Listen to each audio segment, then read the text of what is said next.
Hello friends, आपका स्वागत है हमारे यूट्यूब चैनल पर जिसका नाम है रिकॉल नॉलेज, जो आपकी नॉलेज को रिकॉल कर देगी। ये जीआईसी 2009 का समान अध्ययन का पेपर है जो सोशियोलॉजी में आया था। सोशियोलॉजी से ज़्यादा टफ समान अध्ययन का पेपर है। भारत में निम्नलिखित धार्मिक समुदायों को उनके जनसंख्या के आकार के आरोही क्रम में व्यवस्थित कीजिए तथा नीचे दिए गए कूटों का सही प्रयोग करते हुए सही उत्तर का चयन कीजिए। इसमें सही उत्तर है सी। भारत में सबसे ज़्यादा जनसंख्या हिंदुओं की है, फिर जैन, फिर बौद्ध, फिर सिख और फिर ईसाइयों की है।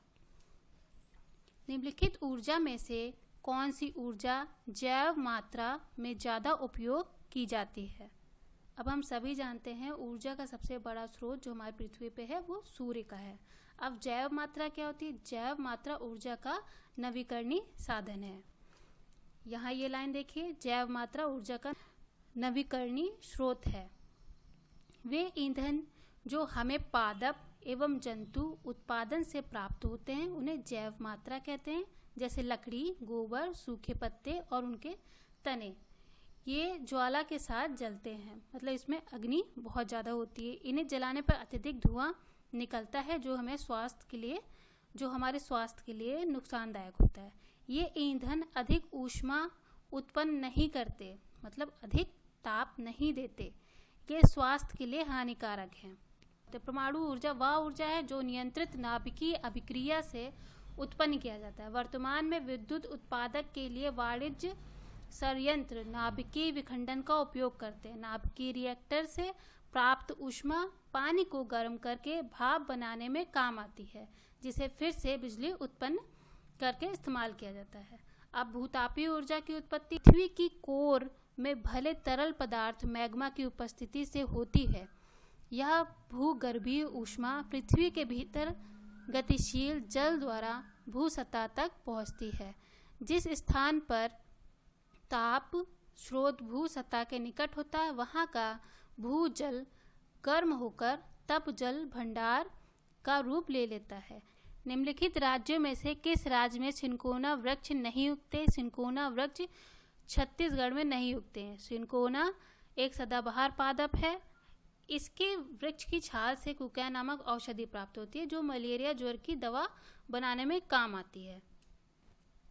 निम्नलिखित राज्यों में से कौन अभ्रक का उत्पादक नहीं करता? अभ्रक का उत्पादक मध्य प्रदेश नहीं करता। मध्य प्रदेश हीरा, तांबा एवं मैग्नीज के उत्पादक में देश में प्रथम स्थान पर है तथा चूना पत्थर एवं रॉक फास्फेट के उत्पादन में द्वितीय स्थान पर है।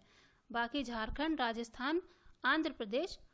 अभ्रक एक जटिल सिलिकेट यौगिक है। इसमें पोटेशियम, सोडियम और थीलियम जैसे क्षारीय पदार्थ भी मिले रहते हैं। अग्नेय चट्टान में प्रायः अभ्रक पाया जाता है। वायु तथा धूप आदि से प्रभावित होकर कभी कभी सिलिकेट खनिज भी अभ्रक में बदल जाता है। यह अधातु खनिज है। इसका मुख्य विशेषता यह है कि यह जलता नहीं है। अभ्रक एक बहुउपयोगी खनिज है जो आग्नेय एवं कायांतरिक चट्टानों में खंडों के रूप में पाया जाता है। इसे बहुत पतली पतली परतों में चीरा जा सकता है। यह रंगहीन तथा हल्के पीले, हरे या काले रंग का होता है। भारत में झारखंड, बिहार, आंध्र प्रदेश, राजस्थान, केरल, कर्नाटक आदि राज्यों में अभ्रक निकाला जाता है, किंतु झारखंड, आंध्र प्रदेश एवं राजस्थान ही क्रमशः इसके सर्वाधिक महत्वपूर्ण उत्पादक राज्य हैं। भारत का कोयला संचालित करने वाला 12वां प्रमुख पतन विकसित हो रहा है। ये 2009 का पेपर है, तभी 12वां पतन विकसित हो रहा था। बंदरगाह और पतन में क्या अंतर है? जो प्राकृतिक बंदरगाह होते हैं, लेकिन जो कृत्रिम रूप से मानव ने बंदरगाह जो बनाए हैं उसे हम पतन कहते हैं। बंदरगाह में जो जहाज होते हैं वो काफ़ी समय तक रुक सकते हैं, लेकिन पतन में जहाज आते जाते रहते हैं। चेन्नई एक कृत्रिम बंदरगाह है, तभी इसमें कहा है कि कौन सा पतन विकसित हो रहा है, जो इसमें कोयला संचालित होता है। आगे बढ़ते हैं। इसमें विशाखापत्तनम लिखा है। विशाखापत्तनम प्राकृतिक बंदरगाह है। भारत में कुल 13 बड़े बंदरगाह हैं। भारत के तटवर्ती इलाकों में 13 बड़े बंदरगाह और 200 छोटे बंदरगाह हैं। बड़े बंदरगाह केंद्र सरकार और छोटे बंदरगाह राज्य सरकार के अंतर्गत होते हैं। मुंबई वाला बंदरगाह यह एक प्राकृतिक बंदरगाह है जो मुंबई में स्थित है। इसे भारत का प्रवेश द्वार भी कहा जाता है। यह अन्य बंदरगाहों की अपेक्षा अधिक विस्तृत है। इस बंदरगाह की क्षमता लगभग 200 टन से अधिक है। भारत का सर्वाधिक व्यापार इसी बंदरगाह से होता है। पश्चिम तट का सबसे बड़ा प्राकृतिक बंदरगाह यही है। सर्वाधिक आयात करने वाला बंदरगाह भारत का 20% व्यापार यहीं से होता है। नहवा शेवा बंदरगाह यह मुंबई बंदरगाह के निकट ही स्थित है। इसका निर्माण मुंबई बंदरगाह का दबाव कम करने के लिए किया गया है। सबसे आधुनिक एवं सर्व सुविधा युक्त बंदरगाह है। शुष्क सामग्री के व्यापार हेतु यह प्रसिद्ध है। कांडला बंदरगाह यह गुजरात राज्य की कच्छ की खाड़ी में स्थित है। ज्वारीय बंदरगाह है ये। इसके निकट के राज्यों में खनिज तेल, सीमेंट, रसायन, सूती वस्त्र इत्यादि उद्योगों का विकास होने से इसका महत्व बढ़ गया है। इस बंदरगाह से भारी मात्रा में कपास, सूती वस्त्र, उर्वरक, कच्चा तेल, पोटास, फास्फेट, नमक आदि का निर्यात किया जाता है। मार्मा गोवा बंदरगाह यह गोवा राज्य में अरब सागर के तट पर स्थित है। ये एक प्राकृतिक बंदरगाह है। 5वां है न्यू मंगलोर बंदरगाह। न्यू मंगलोर बंदरगाह कर्नाटक राज्य में समुद्र तट पर स्थित है। इस बंदरगाह से कद्रमुख की खान से निकला लौह अयस्क निर्यात किया जाता है। कोच्चि बंदरगाह यह केरल राज्य में स्थित है। यह एक प्राकृतिक बंदरगाह है जिसमें बड़े जहाज भी ठहर सकते हैं। कोच्चि बंदरगाह भारत के पश्चिम तट का सर्वश्रेष्ठ बंदरगाह माना जाता है। चाय, कॉफी व मसालों के निर्यात के लिए यह प्रसिद्ध है। कलकत्ता बंदरगाह यह पश्चिम बंगाल में हुगली नदी के किनारे स्थित कृत्रिम बंदरगाह है। यह पूर्वी तट का सबसे बड़ा तथा भारत का दूसरा बड़ा बंदरगाह है। कोलकाता बंदरगाह के दक्षिण में हल्दिया बंदरगाह को विकसित किया गया है। हल्दिया कलकत्ता बंदरगाह के दक्षिण में हुगली नदी पर कलकत्ता के भार को कम करने के लिए बनाया गया है। यह तेल शोधन कारखाना भी है। विशाखापत्तनम बंदरगाह यह बंदरगाह देश के पूर्वी तट पर आंध्र प्रदेश के महानगर विशाखापत्तनम में स्थित है। यह एक प्राकृतिक एवं गहरा बंदरगाह है। जहाज का निर्माण एवं मरम्मत भी की जाती है। यह बंदरगाह अपने कार्यों की गुणवत्ता एवं उत्पादकता के लिए प्रसिद्ध है। 10वां है चेन्नई बंदरगाह। भारत के तमिलनाडु राज्य में स्थित यह कृत्रिम बंदरगाह है। भारत का दूसरा सबसे यातायात घनत्व वाला बंदरगाह और भारत का सबसे पुराना कृत्रिम बंदरगाह है। एन्नौर बंदरगाह को चेन्नई बंदरगाह के दबाव को कम करने के लिए विकसित किया गया है। प्रायद्वीपीय बंदरगाह यह भारत के पूर्वी तट के किनारे उड़ीसा राज्य में स्थित है। यह कलकत्ता तथा विशाखापत्तनम बंदरगाह के लगभग बीच में स्थित है। प्राकृतिक संरचना का बंदरगाह है। इस बंदरगाह से उड़ीसा एवं बिहार के खनिजों का निर्यात किया जाता है तथा मशीनें, उर्वरक, गंधक, इंजीनियरिंग सामान आयात निर्यात किए जाते हैं। तूतीकोरन बंदरगाह बंदरगाह तमिलनाडु राज्य के दक्षिण छोर पर स्थित है। यहाँ से नमक, मछली, सीमेंट, लिग्नाइट, तंबाकू, चावल आदि निर्यात किया जाता है एवं मशीन, उर्वरक, सूती वस्त्र इत्यादि वस्तुओं का आयात होता है। 13 है, ये नवीनतम है। अंडमान निकोबार 2010 में 13वें बंदरगाह के रूप में माना जाता है। भारत में निम्नलिखित में से कौन सा सर्वप्रमुख कोल उत्पादक है? तो इसमें पश्चिम बंगाल। जब 2009 में हुआ था तब पश्चिम बंगाल था। अभी भारत में कोयला उत्पादक राज्यों में छत्तीसगढ़ पहले स्थान पर है। वर्ष 2018 127.095 मिलियन टन कोयला निकाला गया था, जो सभी कोयला उत्पादक राज्यों से अधिक था। निम्नांकित में से कौन अन्य 3 में से भिन्न है? इसमें से सबसे भिन्न सारोगेसो सागर है। आपने देखा होगा कि सारे समुद्र या नदी के तट होते हैं, पर सारोगेसो ऐसा सागर है जिसके ना तो किनारे भूमि है, बस ये समुद्र के बीच समुद्र है। इस समुद्र या सागर का नाम सार्गेसो सागर है। यह अटलांटिक सागर के पश्चिम में है और उत्तर अटलांटिक में एक तरफ को मुड़ती हुई लहरें ही इसकी सीमा बनाती हैं। सूची 1 का सूची 2 से मिलान करना है। इसमें बी ऑप्शन सही है। इस तरह से इसका मिलान है। कोयला जो कि कारा अंडा बेसिन है, सोना हाई वेल्ड लॉ अयस्क क्रीवोई रोग है। खनिज तेल का मिलान सान जोआक्विन घाटी से है। निम्नलिखित में से कौन सा युग्म सुमेलित नहीं है? तो हैम्बर्ग एल्प घाटी सुमेलित नहीं है। पुस्तक एवं पृष्ठ में जो संबंध है वही संबंध है पेच और खांचा में। माना ए की आयु बी की आयु से दुगनी है, पर 12 वर्ष पहले वह बी से 5 गुना बड़ा था, इसलिए ए तथा बी की आयु क्या होगी? की आयु 32 अल्पविराम 16 वर्ष होगी। इस प्रश्न का समाधान है।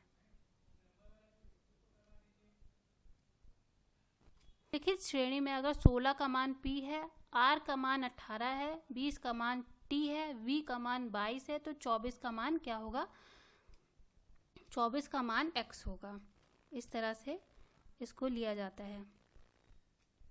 a से लेकर के z तक के जो अल्फ़ाबेट होते हैं वो 26 होते हैं, उन्हीं को हम लोग गिनते हैं। तो 16 का मान p है, 18 का मान r है, 20 का मान t है, 22 का मान v है, 24 का मान x होगा।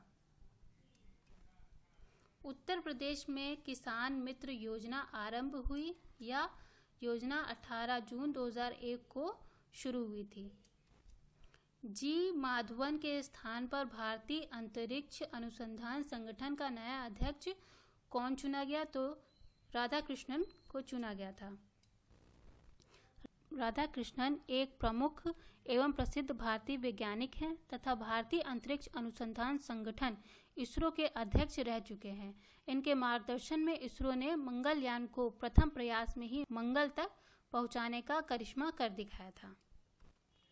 किस राज्य की राजधानी में इंडियन ऑयल के डिपो में लगी आग से कई जानें गईं और हजारों करोड़ों का नुकसान हुआ? तो ये जयपुर में हुआ था ये कांड। शतरंज में भारत के सबसे युवा अंतर्राष्ट्रीय मास्टर बनने वाले खिलाड़ी हैं, तब सहज ग्रोवर थे। आज शतरंज के खेल में विश्व शतरंज महासंघ द्वारा दिए जाने वाला सबसे बड़ा अवार्ड ग्रैंड मास्टर का होता है। विश्व शतरंज महासंघ के नवीनतम आंकड़ों के मुताबिक जुलाई 2019 तक भारत के 64 खिलाड़ियों ने ग्रैंड मास्टर का खिताब हासिल कर लिया था। जनवरी 2019 में तमिलनाडु के रहने वाले डी गुकेश मंगलवार को दुनिया के दूसरे सबसे युवा ग्रैंड मास्टर बन गए हैं। उन्होंने 12 साल 7 महीने और 17 दिन में यह उपलब्धि हासिल की है और इस प्रकार वह भारत के सबसे युवा ग्रैंड मास्टर बन गए हैं। उनसे पहले यह रिकॉर्ड आर प्रज्ञानंदा शतरंज के नाम से था, जिन्होंने यह उपलब्धि जून 2018 में 12 साल 10 महीने की उम्र में हासिल किया था। निम्नलिखित में से सबसे प्राचीन वाद्य यंत्र कौन सा है? सबसे प्राचीन वाद्य यंत्र वीणा है। वैदिक साहित्य में वीणा का उल्लेख बारंबार संगीत के संदर्भ में होता है। मध्यकाल तक भी विभिन्न कलात्मक कृतियों में वीणा को शास्त्रीय संगीत से जोड़ा जाता रहा। उत्तर भारत में वीणा का स्थान प्रायः सितार ने ले लिया, किंतु दक्षिण भारत में वीणा आज तक लोकप्रिय माना जा सकता है। निम्नलिखित मुगल बादशाहों में किसने अपनी आत्मकथा फारसी में लिखी थी? जहांगीर ने अपनी आत्मकथा फारसी में लिखी थी। तुजक ए जहांगीरी या तुजक ए जहांगीरी पुस्तक मुगल सम्राट नूर अल दीन जहांगीर द्वारा फारसी भाषा की कृति है, जिसमें वह अपनी परिस्थितियों और घटनाओं का उल्लेख करते हैं। जहांगीर की मृत्यु तक यह पुस्तक इकबाल नामा जहांगीरी और जहांगीर नामा नाम से भी जानी जाती है। मुंबई में प्रथम महिला विश्वविद्यालय की स्थापना किनके प्रयत्नों से बना? SNDT की स्थापना 5 जुलाई 1916 में डॉक्टर धोड़ो केशव कार्वे ने की। उनका यह विश्वविद्यालय बनाने का मुख्य उद्देश्य यह था कि देश की ज़्यादा से ज़्यादा महिलाओं को पढ़ने का मौका मिले। वर्ष 1921 में इस विश्वविद्यालय में केवल 5 छात्राएं थीं, लेकिन आज 15,000 महिलाएं SNDT में पढ़ रही हैं। इनमें से कौन सा सुमेलित नहीं है? तो इसमें सिस्मोमीटर सुमेलित नहीं है। ये भूकंप की तीव्रता जानने के लिए प्रयोग किया जाता है। निम्नलिखित में से कौन सा अंतरिक्ष उपग्रह नहीं है? तो SLV-3 उपग्रह नहीं है। ये उपग्रह स्थापित करने के लिए यान है।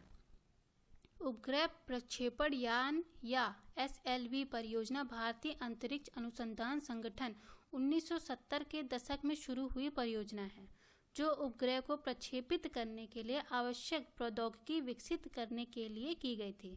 उपग्रह प्रक्षेपण यान परियोजना APJ अब्दुल कलाम की अध्यक्षता में की गई थी। द्रवित ऑक्सीजन या द्रवित हाइड्रोजन को औद्योगिक स्तर पर प्राप्त करने में प्रयुक्त प्रौद्योगिकी कहलाती है। ये कहलाती है क्रायोजेनिक्स। इसमें पायरोटेक्निक्स जो है वो पटाखे बनाने में उपयोग की जाती है, जो कि आतिशबाजी बनाने की तकनीक होती है। और पायरोमेट्रिक फेफड़ों की क्षमता को परखने के लिए प्रयोग किया जाता है। और हाइड्रोफोनिक्स जल संवर्धन एक ऐसी तकनीकी है जिसमें फसलों को बिना खेत में लगाए केवल पानी और पोषक तत्वों से उगाया जाता है। इसे जलीय कृषि भी कहते हैं। पौधे उगाने की यह तकनीकी पर्यावरण के लिए काफ़ी सही होती है। इन पौधों के लिए कम पानी की ज़रूरत होती है, जिससे पानी की बचत होती है। इसमें कथन और कारण का चयन करना है। ब्रिटेन ने भारत को 1947 में आज़ाद किया। कारण, ब्रिटेन दूसरे विश्व युद्ध में दुर्बल हो गया था। तो इसमें A और R कथन और कारण दोनों सत्य है, परंतु A की सही व्याख्या R नहीं है। अखिल भारतीय कांग्रेस की प्रथम महिला अध्यक्ष थी एनी बेसेंट। गांधी जी को राष्ट्रपिता की उपाधि किस नेता ने दी थी? तो सुभाष चंद्र बोस ने दी थी। कवि हृदय राजा जिसने नगरी दास के नाम से कृष्ण की प्रशंसा में छंद लिखे थे, ये थे राजा सिंह थे। कल्प योजना है एक स्वास्थ्य योजना। नीचे दिए गए कूटों का सही मिलान करना है। इसमें सही मिलान है D। विधि का शासन जो इंग्लैंड द्वारा किया जाता है। विधि द्वारा स्थापित प्रक्रिया जो जापान में है। राष्ट्रपति के विचारार्थ राज्यपाल द्वारा विधेयक सुरक्षित रखना कनाडा। विस्तृत उभयनिष्ठ सूची ऑस्ट्रेलिया का सही मिलान है। कथन और कारणों का चयन करना है। कथन में कहा गया है भारत की नगरीय जनसंख्या संयुक्त राज्य अमेरिका की कुल जनसंख्या से अधिक है। कारण, भारत में नगरीकरण में अभूतपूर्व वृद्धि की है। इसमें कथन सत्य है पर कारण गलत है। हमारा वीडियो देखने के लिए आपका बहुत बहुत धन्यवाद।